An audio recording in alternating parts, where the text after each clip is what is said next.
حضرت مسلم بن عقیل علیہ السلام علی ابن ابی طالب علیہ السلام کے بھائی عقیل ابن ابو طالب علیہ السلام کے بیٹے ہیں، یعنی امام حسین ابن علی کے چچا زاد بھائی ہیں، اور آپ کا لقب سفیر حسین اور غریب کوفہ تھا۔ جب امام حسین علیہ السلام نے مسلم بن عقیل علیہ السلام کو کوفہ جانے کا حکم دیا تو اس وقت وہ مکہ میں تھے۔ وہاں سے وہ مدینہ گئے، جہاں انہوں نے روضہ رسول صلی اللہ علیہ وآلہ وسلم پہ حاضری دی اور پھر اپنے دو بیٹوں جن کا نام حضرت محمد اور ابراہیم تھا، جن کی عمریں بعض روایات کے مطابق 7 اور 8 برس کی تھیں، ان دونوں بچوں کو لے کر کوفہ چلے گئے۔ کوفہ میں انہوں نے جناب مختار بن ابی عبیدہ ثقفی کے گھر میں قیام کیا اور کوفہ والوں نے ان کی بیعت شروع کر دی، جن کی تعداد 30,000 تک پہنچ گئی، اور حضرت مسلم نے امام حسین علیہ السلام کو خط لکھ دیا کہ کوفہ آنے کے لیے حالات سازگار ہیں۔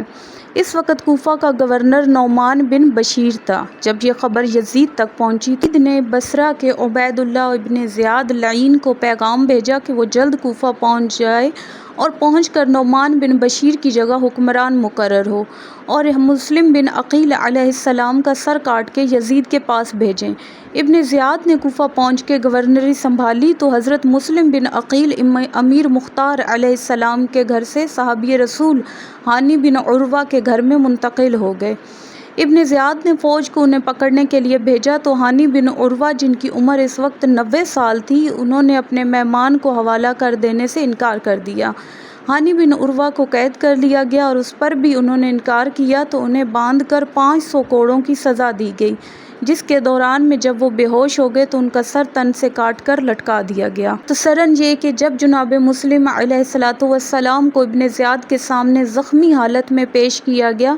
تو اس لعین نے انہیں سزا یہ سنائی کہ کوفہ کے دارالامارہ کی چھت سے انہیں گرا دیا جائے۔ جناب مسلم بن عقیل علیہ السلام نے چند وصیتیں کیں، جس کے بعد ان کو چھت سے گرا کر شہید کر دیا گیا۔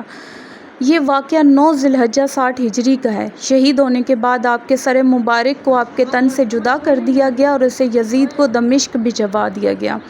یزید کو دمشق بھجوانے کے بعد جسم اطہر کو کوفہ کے قصابوں کے بازار میں دار پر لٹکا